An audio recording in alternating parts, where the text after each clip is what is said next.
Honorable Rachid Igbanossi, bonjour. Bonjour, cher ami journaliste.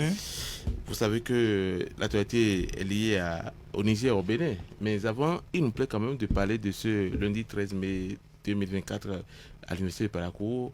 On a appris qu'il y avait une forte mobilisation. Vous devez être présent, mais l'activité n'a pas eu lieu. Qu'est-ce qui s'est passé réellement?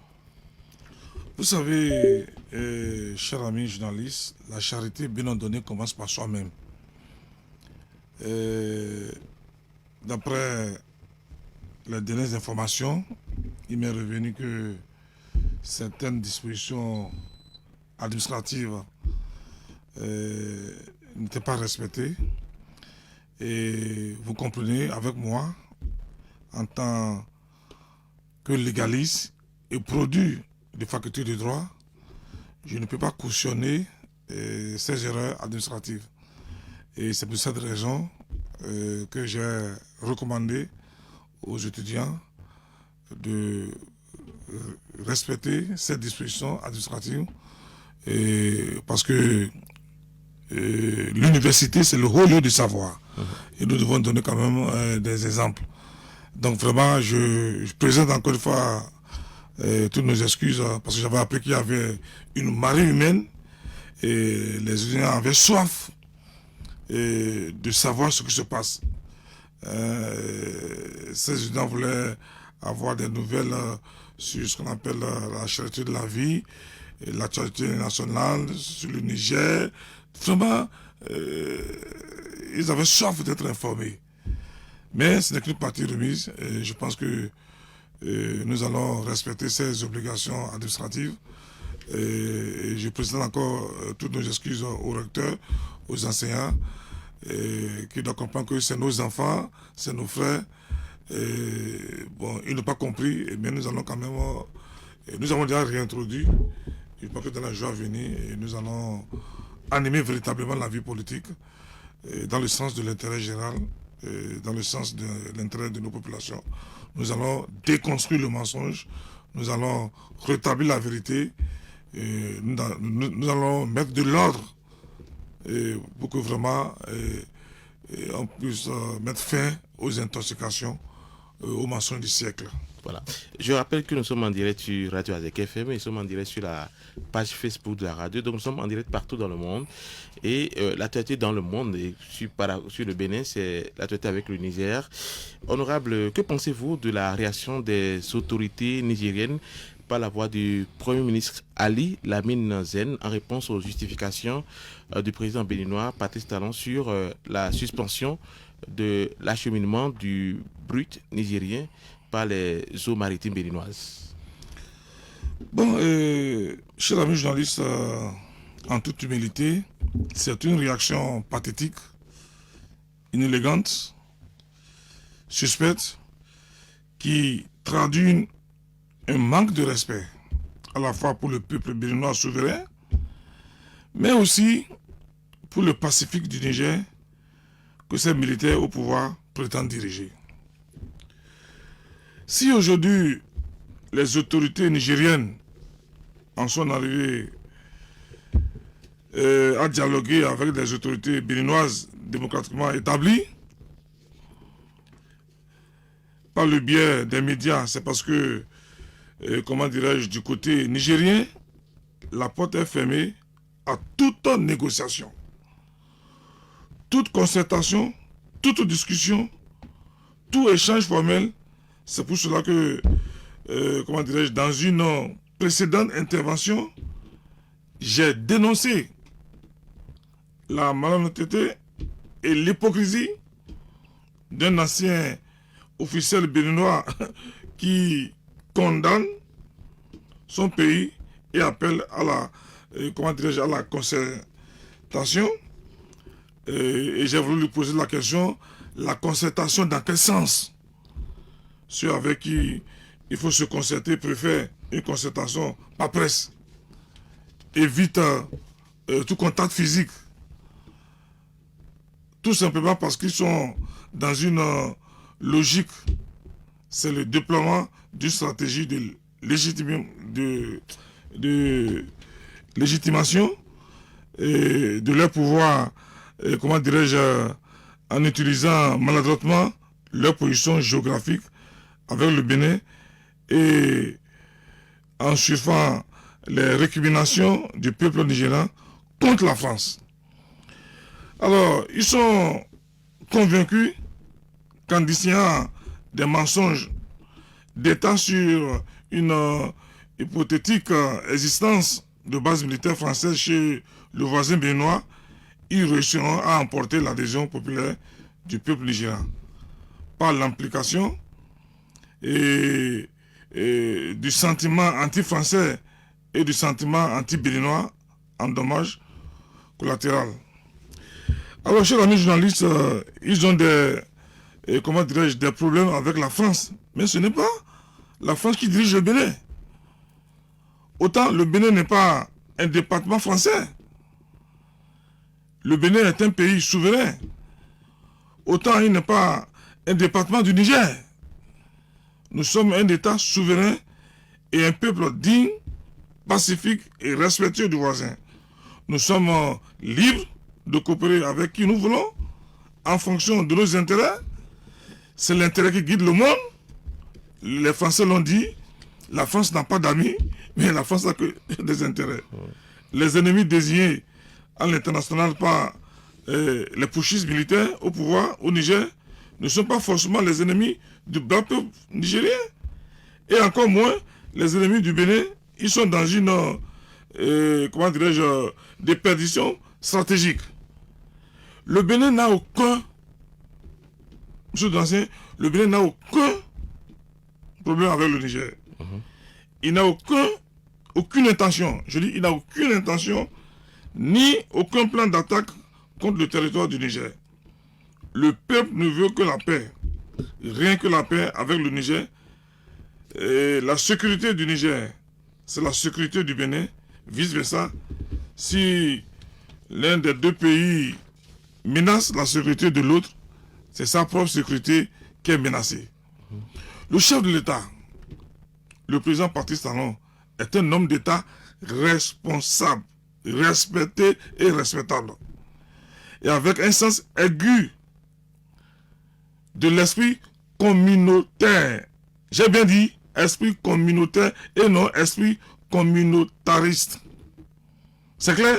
C'est cet esprit communautaire qui l'a amené à décider contre les intérêts du Bénin, du respect de la résolution de la CEDEAO sanctionnant le Niger suite au coup d'État du 26 juin 2023, qui a installé les militaires au pouvoir. La junte militaire au pouvoir ne peut pas en réalité en vouloir au Bénin pour être conformé à une décision communautaire, à savoir celle de notre organisation sous-régionale. Entre les peuples du Niger et du Bénin, les liens sont multiséculaires. Et rien ne peut défaire de tels liens, soudés par la sociologie et l'histoire. Il a toujours existé au sommet de ces deux pays d'excellentes relations d'amitié, de fraternité et de solidarité et de coopération. Aujourd'hui, malgré les tourbillons et les turbulences liées au changement de régime à Niamey, le Bénin reste le pays frère et ami du Niger. Que ceux qui sont au pouvoir aujourd'hui, qui savent très bien que la coopération bilatérale fondée sur le respect mutuel entre le Bénin et la France date de l'époque des indépendances, comme d'ailleurs c'était le cas entre le Niger et la France. Avant le coup d'État, il n'existe pas de base militaire française au Bénin, ni officielle, ni secrète. C'est ce qu'on appelle fake news, distillé au sein de l'opinion nigérienne par les militaires nigériens en quête de légitimation de leur pouvoir. Donc, leur fonds de commerce politique pour embrouiller la population, c'est de dire qu'il y a des bases militaires au Bénin. Parce qu'ils n'ont pas de vision, ils n'ont pas de programme. Ils sont surpris. Alors, donc, comme l'a dit le président Talon, le Bénin est prêt à laisser se poursuivre l'embarquement du pétrole nigérien par nos moyens maritimes si les autorités nigériennes ouvre enfin les frontières terrestres pour permettre des échanges formels. Ce n'est pas parce que l'on est arrivé au pouvoir par les armes qu'il faut asseoir les échanges commerciaux et économiques avec les voisins sur les contrebandes et l'informel qui sont source d'insécurité pour les deux pays. Ouais. Donc, en réalité, je pense que la balle est dans le camp des putschistes. D'accord. Honorable Rachid Bouanssi, que dites-vous de la dizaine d'accords signés entre le Bénin, le Niger et la Chine dans le cadre du pipeline Bénin-Niger et que le Premier ministre nigérien estime que le Bénin a violé?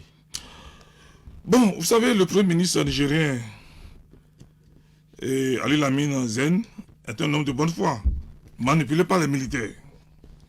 Et c'est dommage souvent pour les intellectuels. Je ne pense pas qu'il ait pris tout son temps pour lire tous les accords avant d'en faire une interprétation sélective. Vous savez, la CEDEAO a fermé ses frontières avec le Niger. Le Bénin s'est plié à la décision de la CEDEAO car signataire du traité fondateur de la CEDEAO et partie prenante à tous ces protocoles sur la démocratie et la paix. La CEDEAO a ordonné la réouverture des frontières avec le Niger après la levée des sanctions grâce au plaidoyer du président Patrice Talon. Donc, le Bénin s'est à nouveau conformé. Le Niger a gardé ses frontières fermées. C'est plutôt les militaires au pouvoir qui violent les accords qui régissent le pipeline.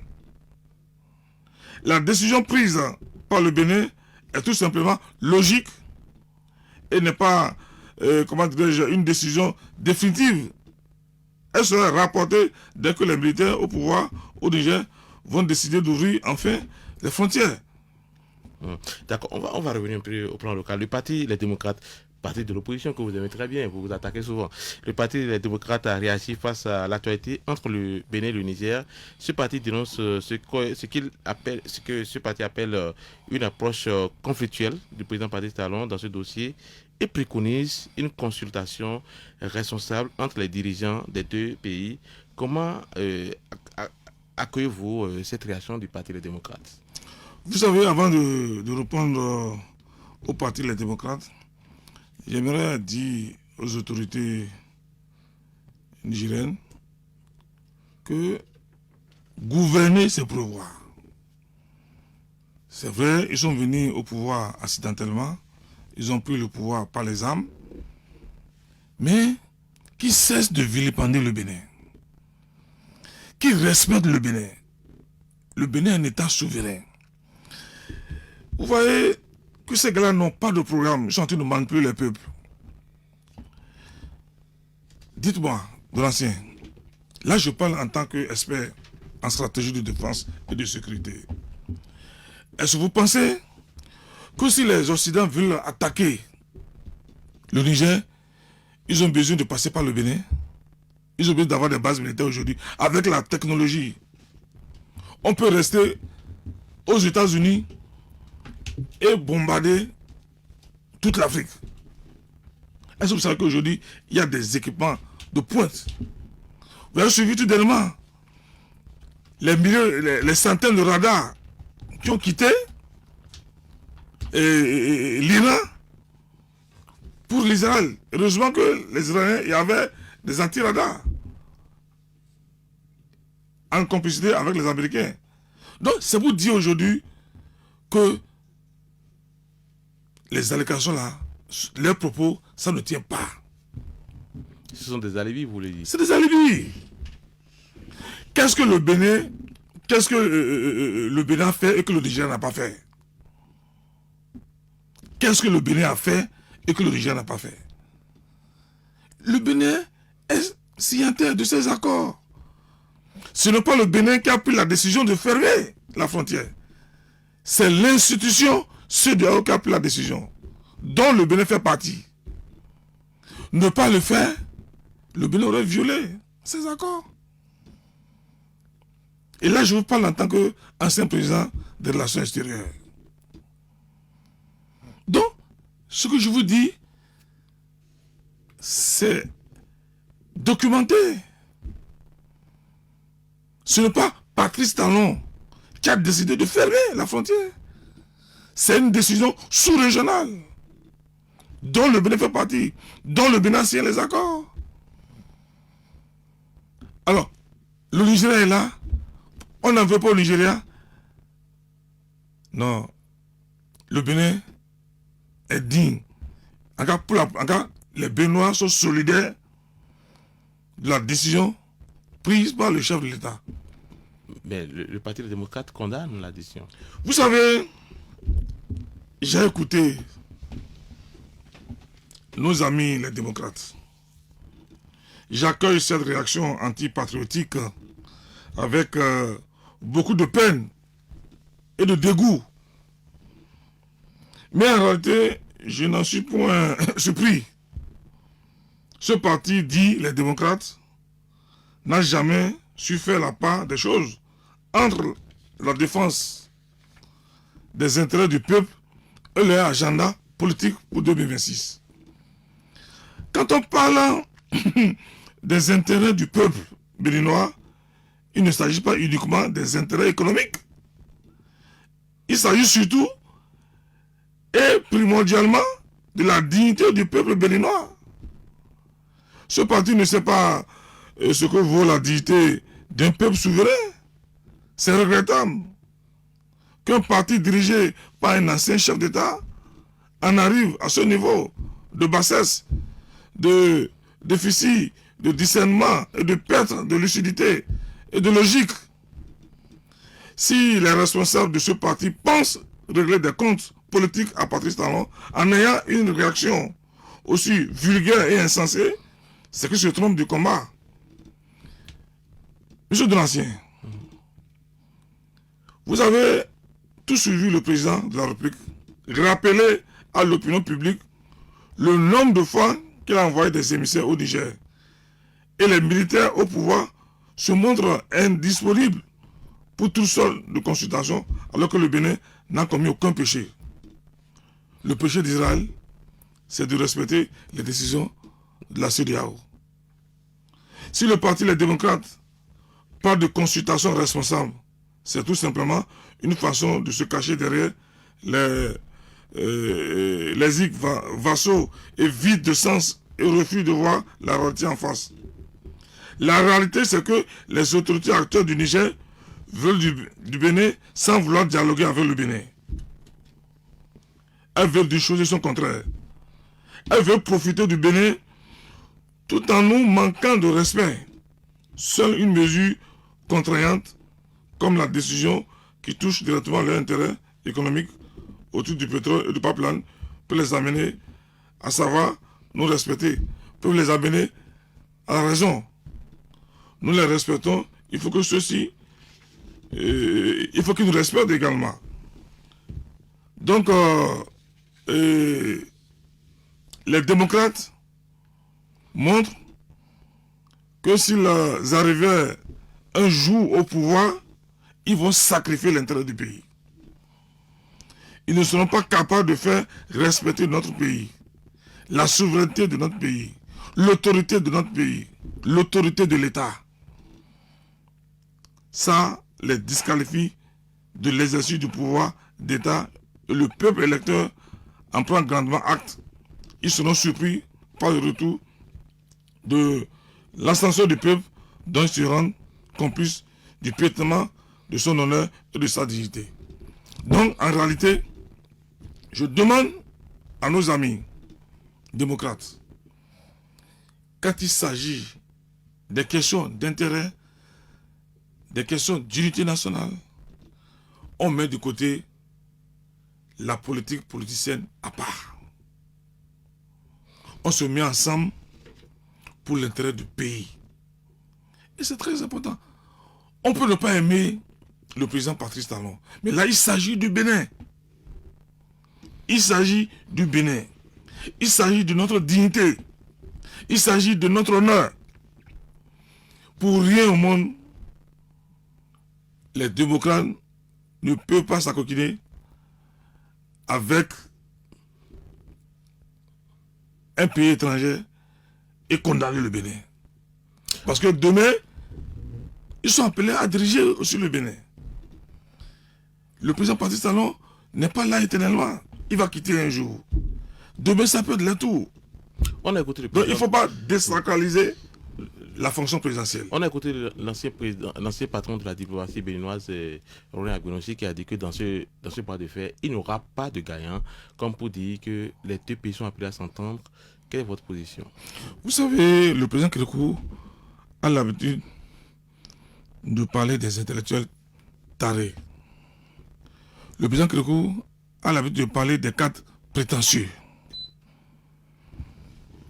Vous savez, c'est dommage pour un intellectuel de ce niveau qui, il y a de cela encore un an, était membre du gouvernement. Vous voyez, je vais poser une question à M. Agbenossi. S'il était toujours ministre des Affaires étrangères et que le Bénin prend cette décision-là, est-ce qu'il va démissionner son poste? Non. Moi, parce qu'il a quitté le ministère des Affaires étrangères à peine un an. Il a encore les obligations de réserve. On ne dit pas tout. Parce que quand on a occupé des postes de responsabilité, il y a des choses qu'on ne dit pas. Donc, il vient de désacraliser la diplomatie béninoise. Pour vous, il devait se taire simplement. Il avait la possibilité de donner son avis diplomatique à son ancien patron, sans passer Pas une interview. par une interview. Il pouvait le faire. Si derrière lui, on ne cache pas quelque chose, il y a quelque chose qui est caché. Moi, je pense simplement que c'est un cadre manipulé. C'est un cadre manipulé. Et je pense, honnêtement, en toute humilité, que tout le monde peut dire ça sauf lui. Si la cour de mouton est sale, il ne veut pas cochon de le dire. Quelle sera l'issue de ce bras de fer entre le Bénin et le Niger? Vous savez, le monde entier est confronté à une guerre économique. Quand vous prenez aujourd'hui ce qui se passe en Ukraine, c'est la guerre économique, c'est la guerre d'intérêt. Donc le Niger est dans une stratégie d'intérêt. Mais qu'on n'empêche pas le Bénin de sauvegarder ses intérêts. Alors, donc, et c'est pour ça que, en matière de combat ou bien de conflit entre deux pays, on ne doit pas avoir une communication passive. On ne doit pas avoir une communication passive. On doit communiquer dans le sens de l'intérêt, expliquer tout le monde. Donc, il faudrait que, en réalité, que le gouvernement déploie les moyens, prenne d'assaut les radios communautaires, les journalistes, expliquer aux populations. Ce que vous êtes de faire sur notre radio. Même vous aussi, vous devez le faire en tant que journaliste, parce que vous êtes béninois. Ça, il s'agit de l'intérêt du Bénin. Que tout journaliste initie les émissions, explique. La non-communication nous limite dans les interventions. De toutes les façons, ils ont monté les limites. Et moi, je dis, en toute humilité, ils ont échoué. Moi, ça, je le dis, et ça m'engage. Dans la non-communication. Je dis, ils ont échoué. Ce n'est pas de la communication politique. On ne peut pas faire de la communication politique. On ne peut pas faire de la communication institutionnelle. À lui, pas de la communication politique. Donc, moi, je pense qu'aujourd'hui, nous devons communiquer autrement. Et ce que nous sommes en train de faire. Et il revient aux partis politiques de prendre les responsabilités. Les partis politiques soutenant les actions du président Patrice Talon seront bientôt en tournée dans le pays. Nous sommes à moins de 2 ans de la fin du mandat du président Patrice Talon. Que cache cette initiative? Vous savez, moi, je suis membre d'un parti politique. Je suis membre du bureau exécutif du Bloc républicain. Je suis un baron du Bloc républicain. Nous avons discuté. Nous avons mis en place une stratégie. Et dans les jours à venir, vous allez constater. Ça va changer les choses? Encore, je dis dans les jours à venir, restez tranquille. Parce que tout le monde en souffre et même la presse aussi en souffre. Dans les jours à venir, vous allez comprendre que nous allons prendre d'assaut le pays. Nous allons déconstruire le mensonge. Nous allons désintoxiquer la masse populaire. Nous allons faire une communication de proximité. De bouche à bouche, oreille à oreille. Nous allons expliquer tout ce qui se passe. Et j'ai dit la fois passée que l'heure de la politique a sonné. J'ai dit l'heure de la stratégie politique a sonné. Les gens pensent que c'est un vain mot. Ce n'est pas un vain mot. Vous allez voir dans les jours à venir, les partis politiques vont prendre leur responsabilité. Parce que nous ne soutenons pas Patrice Talon. Nous soutenons un système. Nous soutenons une vision, un idéal. Donc, dans les jours à venir, nous allons sortir. Et nous allons faire le bilan. En tout cas, moi, je ferai le bilan de ce que Patrice Talon, mon soutien à Patrice Talon a apporté pour ma ville et pour ma situation électorale. Je ferai le bilan dans les jours à venir. Je reviendrai ici faire le bilan. Vous savez, c'est pas facile de vous avoir je dis de l'ancien, je vais démontrer aux Paraquois, aux populations de la 8e, ce que mon soutien à Patrice Talon a apporté à Parakou. Je vous le dis, ce qui va se réaliser à Parakou, c'est ce que je ne sais jamais réalisé depuis 1960. C'est l'ancien maire de la ville de Parakou qui vous parle. J'ai été maire de cette ville. Vous comptez sur quoi? Je dis ce que je compte là, dans les jours à venir, vous allez voir. Ce qui va se passer à Parakou. Vous allez voir que plus de 40 000, 50 000 personnes auront accès à l'eau potable, à l'électricité, les routes. Vous allez voir. Et nous allons faire le bilan. Nous allons aussi faire le bilan de hautement social. Oui, parlant du hautement social, vous savez que c'est sur ce point que il est difficile pour le petit parti Talon et les populations de s'accorder. On pense qu'il n'est pas trop présent dans le social, alors que le social vous caractérise. Aujourd'hui, on parle de la cherté de la vie. Le maïs est trop cher. Quelle est la position de l'honorable Rachid Bamansi sur cette actualité qui oblige même les responsables syndicaux à descendre dans les rues? Cher ami de l'ancien, pour vous, qu'est-ce qu'on appelle le social? Le social, c'est donner de l'argent? Non, le social, c'est lutter contre la fermeture de l'ONASA, c'est lutter contre beaucoup de choses. Aujourd'hui, les populations ne comprennent absolument rien. L'ONASA a été géré comment? Moi, je vous pose la question. La corruption. Qu'est-ce qui a amené à fermer l'ONASA? C'est la corruption. Les responsables de l'ONASA aujourd'hui sont en prison. Écoutez, quand on parle de charité de la vie, les gens font de la récupération politique. De l'ancien. Ils font de la récupération politique. On parle de charité de la vie sans poser le diagnostic.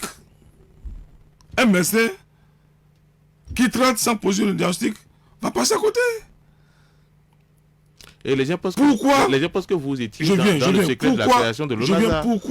Pourquoi aujourd'hui il y a cherté de la vie. N'oubliez pas que la guerre en Ukraine, la guerre au Mali, Burkina, l'instabilité politique au Niger a eu des répercussions sur nos produits vivriers. Les gens viennent ici pour acheter les maïs. La non-maîtrise de nos frontières, la spéculation a fait qu'aujourd'hui, nous avons des problèmes.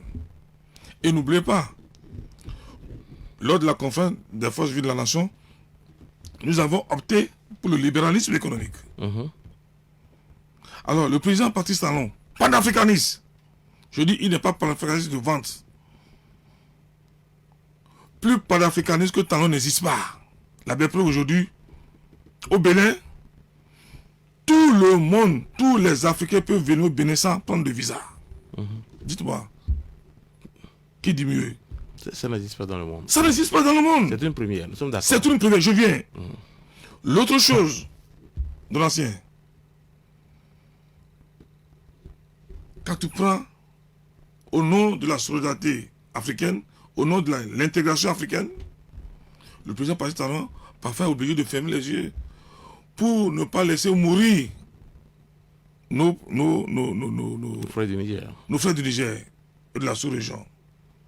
Donc, ce qu'il faut faire prochainement, à mon humble avis, c'est de mettre en place un système de régulation de nos produits vivriers. Mais pas dans l'informel. Au hasard. Et là, nous, au niveau du bloc républicain, nous sommes en train de réfléchir. Nous allons faire des propositions au gouvernement. Qu'est-ce que votre tournée va changer dans le quotidien des Béninois? Parce que on je suis en train d'amener l'oiseau de ma poche.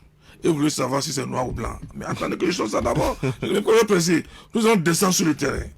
Et nous ne sommes pas en train, de faire du buzz. Non, parce que ce que nous voulons faire. J'ai partagé avec vous des images de 2017 récemment. Et ça, c'est entre vous et moi, mais on en parle ici.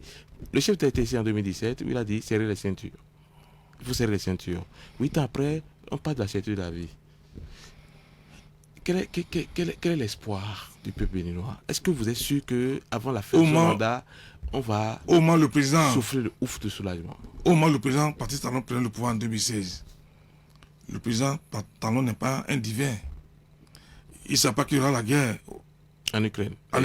Il ne sait pas qu'il y aura la guerre au Burkina Faso, au Mali. Alors, quand on parle de la guerre, on parle de la famine. Et ça a eu des répercussions sur notre économie. C'est clair. C'est là. Je défie quiconque. Je vais vous poser une question. Est-ce que vous, honorable Rachid Bandi, vous sentez la cherté de la vie?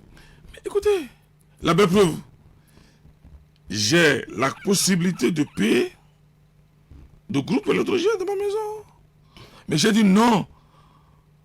Je dors dans la société comme les autres Béninois. Que mon quartier, tout le quartier est en noir et ma maison en lumière. Je dis non. J'ai refusé. Donc vous vivez la cherté. Je dis chez moi présentement là, j'ai un groupe électrogène automatique. Quand on coupe, depuis que je suis arrivé, j'ai demandé de couper ça. Je vis le délestage comme les populations. Mais aujourd'hui, vos militants comptent sur vous, nous comptons sur vous, mais vous vivez la cherté comme nous. Où est l'espoir? Il ne sert à rien de parler pour parler de l'ancien. Aujourd'hui, il y a cherté de la vie. Pourquoi? Il y a cherté de la vie parce qu'il y a la guerre au niveau de la sous-région. Et qu'est-ce qu'il faut faire maintenant? Nous sommes en train de prendre des dispositions dans les jours à venir. Vous allez voir. Est-ce que vous nous dites qu'il y a espoir? Écoutez, la BEPRO, depuis un certain moment, depuis que le président a pris les dispositions de ne plus laisser sortir, le prix de maïs n'a quand même pas chuté. Vous ne savez pas? Allez demander, ça fait partie des dispositions que le président a pris. Le maïs béninois pour les Béninois. Donc aujourd'hui, le maïs n'est plus à 450. Les choses commencent pas à serrer. Donc, les stratégies de maîtrise de nos frontières, nous allons doubler, accroître nos productions dans les jours à venir. Donc, aujourd'hui, c'est clair. Donc, on garde espoir. Il y a même espoir. Et il a commencé même pas à avoir déjà de solutions. Je dis, vous, allez demain au marché, demandez le prix du maïs. Ça a commencé par chuter. Parce que gouverner, c'est prévoir. On a commencé par prévoir. On a commencé par prendre déjà les dispositions déjà. Je vais revenir sur un aspect de votre intervention. Vous dites que Parakou aura ce qu'elle n'a jamais eu depuis 60 ans. Je dis, je vais revenir ici et poser par les questions. Sinon, enlevez ma tête. D'accord. Je reviendrai ici parce que je serai là pour le lancement. Des grands travaux. Je suis là. Voilà. Tony Aubin a une préoccupation. Oui. Tony Aubin. Non, je voudrais espérer que vous avez fini, Donatien. Non, allez-y, parce que vous savez, on cherchait l'honorable depuis, on a mis la main sur lui, même 2 heures du temps après, on ne verra pas de lui poser des questions. Tout à fait, mais à entendre Rachid Guadamassi, en réalité, vous ne vivez pas la cherté de la vie, parce que là, vous dites que vous avez la possibilité de mettre en marche votre groupe électrogène, mais vous ne le faites pas. Donc, vous êtes compatissant, vous compatissez un peu à la peine des populations. Il aurait été bien que je vous pose la question de savoir ce que vous pensez de la ville de Parakou, son état actuel. Lorsque vous quittez Cotonou, vous êtes à Parakou, il n'y a pas d'électricité, il n'y a pas d'eau, et puis on circule difficilement. Vous, en tant qu'ancien maire, qu'est-ce que vous pensez de cela? Peut-être qu'on aura d'autres occasions de vous avoir. Si vous avez des réponses, vous nous la donnez. Si vous n'en avez pas, il n'y a pas de problème. On va guetter une autre occasion pour vous poser la question. Bon, maintenant, ma préoccupation, pourquoi une tournée 8 ans après la gestion de l'État? Parce que Patrice Talon, il est au pouvoir depuis 8 ans. Vous n'avez pas fait de tournée en 2021, en 2019, même pas en 2022. Pourquoi c'est maintenant qu'il y aura une tournée? Pour expliquer quoi? À qui? Et puis, Est-ce qu'on a vraiment besoin de déconstruire un mensonge 8 ans après? Qui a fait le mensonge? Bon, tout d'abord, c'est pas pour la première fois qu'on organise des tournées. Si je me rappelle bien, ça va dire la deuxième fois. Et que nous avons mis en place une stratégie, c'est une pratique.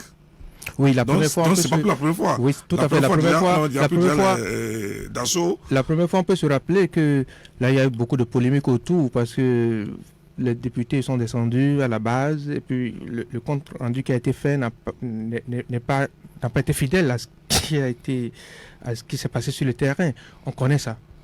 Vous savez, Monsieur Tony Aubin, vous savez, la reddition du compte est obligatoire pour un homme politique.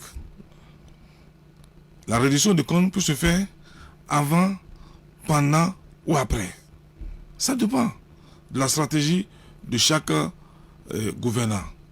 Et moi, je pense que ne pas faire la reddition de compte serait trahir même ses mandats. Et ce que nous sommes en train de faire. Alors, nous avons dit, ça serait bilan contre bilan. Nous allons faire le bilan de tout ce qui a été fait depuis 8 ans, qui a été caché. Et je l'ai dit la fois passée, tout dernièrement, que le gouvernement de la rupture a péché par ignorance de ne pas révéler aux populations les réalisations du gouvernement. Est-ce que vous savez aujourd'hui que vous là, que les enfants mangent 3 fois par jour aujourd'hui? Les quartiers scolaires. C'est ça le social. Est-ce que vous savez qu'aujourd'hui, Parakou a le meilleur scanner au Bénin? Je ne sais pas que vous tombez malade. Mais avant, ça a été votre lutte. Ça a été mon combat personnel. Avant, les Paraquois, les populations de la 8e, même du Nord, vont à Cotonou pour faire le scanner.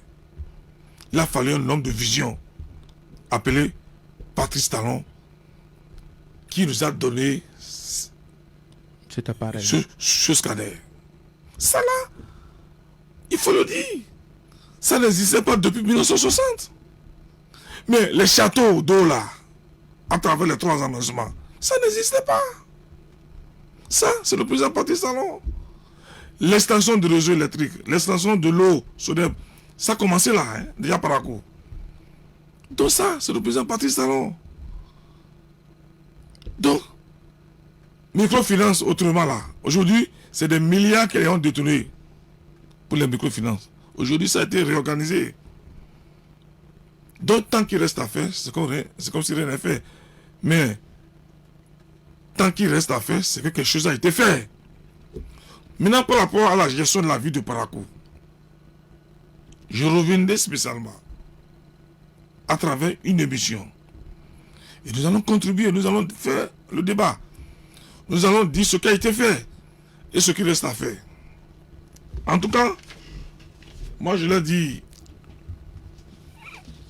tout dernièrement que je ne suis pas,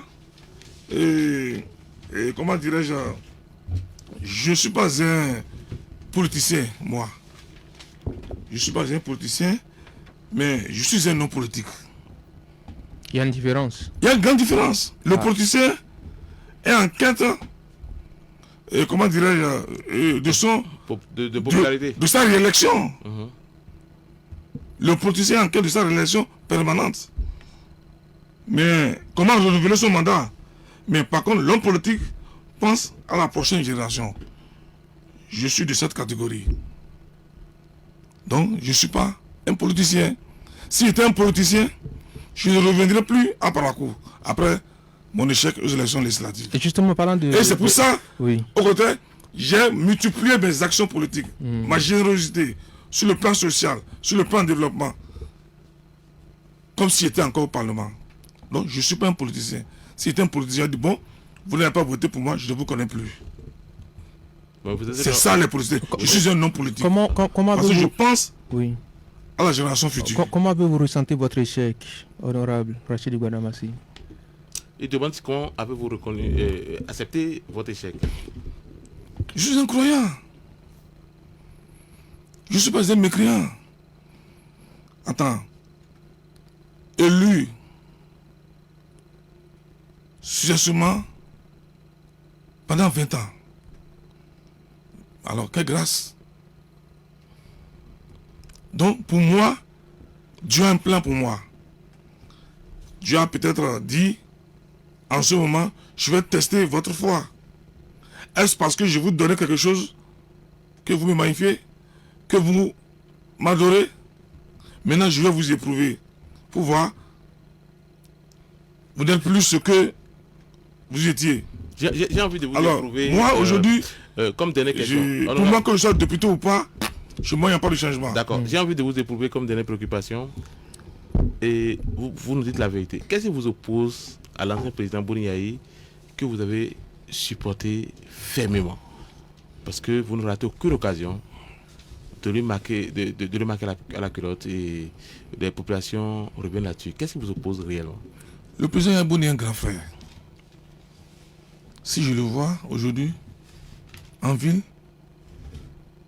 l'éducation Nago, le sein Nago que j'ai traité, m'oblige à me prosterner devant lui, quand je vais le voir. Vous êtes prêt à le faire? Wallah, je vous jure, quand je vais le voir, je ne peux pas le saluer debout. Je ne peux pas le saluer debout. Sinon, je vais trahir le sein maternel.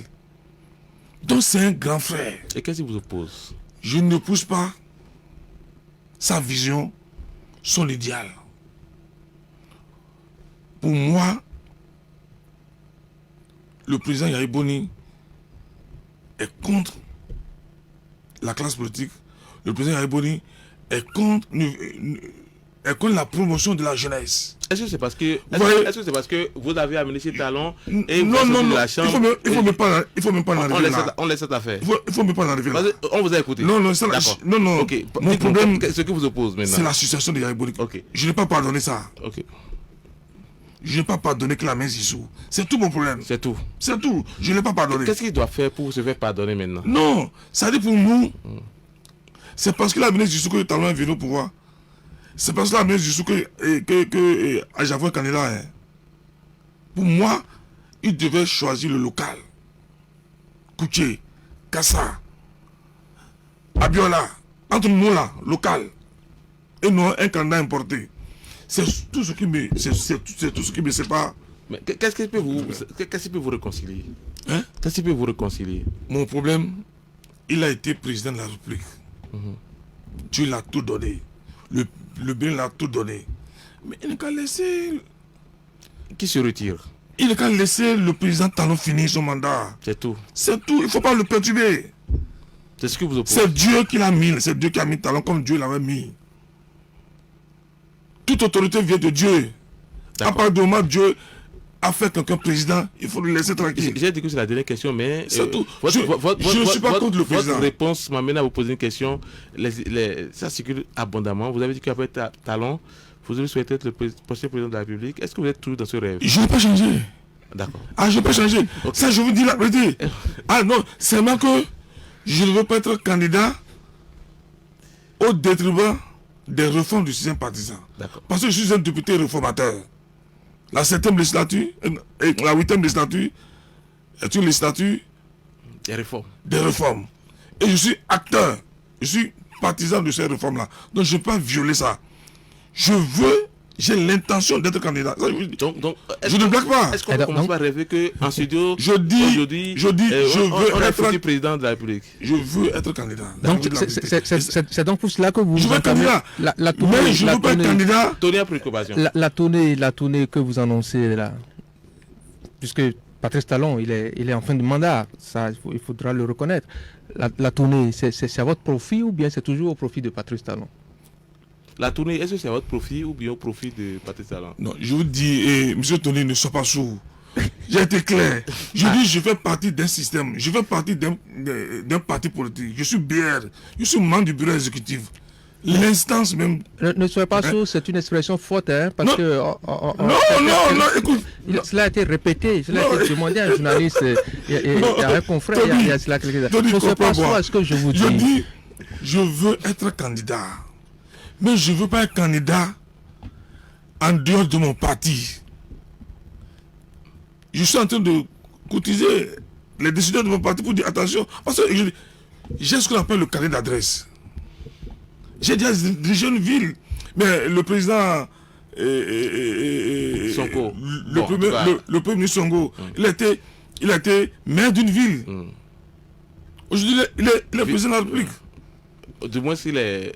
Non, c'est lui qui dirige. C'est lui qui dirige. C'est lui qui dirige. C'est Sonko qui dirige. C'est le sujet réel de C'est ça. du Sénégal. C'est parce que Sonko n'a pas eu le temps d'être candidat. Si Sonko était candidat, c'est lui qui passait. Donc vous avez c'est là où nos amis ne sont pas stratèges.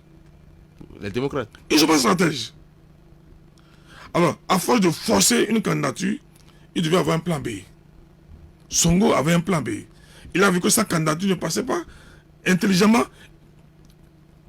Il a placé son meilleur ami. Et aujourd'hui, ils ont gagné. Donc, en politique, il faut avoir toujours un plan A, un plan B. Vous constatez que nous avons trop de questions à vous poser.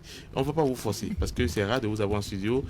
Dans les prochaines rencontres sur AZK FM et sur notre plateforme digitale, nous parlerons de beaucoup d'autres sujets. Il y a recadrement de goût, retour des exilés. On sait que vous avez été très proche de la Diavon. On sait que vous connaissez Martin Rodriguez. On en parlera, mais on a envie de vous souhaiter très bonne journée en notre compagnie. Ça m'a de vous remercier. Et merci beaucoup. Je suis content. La joie, c'est que est une fierté. Je suis vos débats, la qualité de vos débats, votre capacité intellectuelle, votre manière d'opiner, vraiment, fait que vraiment, vous êtes une fierté pour notre ville. Et je souhaite que vraiment que Radio AZK devienne une entreprise, hein, que ce soit plus grand. Merci. C'est ce que je souhaite. Pourquoi pas Radio AZK, télévision AZK. Pas sans vous. Grâce à Dieu. Grâce à Dieu. Allez, merci d'être passé dans le studio et à bientôt. Merci beaucoup. Merci Donatien Deglé, merci honorable Rachid Kouadamasi. Bon, honorable toujours, hein, puisque c'est à vie. Nous disons aussi merci à Patrick Siri-Senaron pour la mise en onde. Merci à Francis Béo au passage. Portez-vous bien, bonne journée. Merci beaucoup.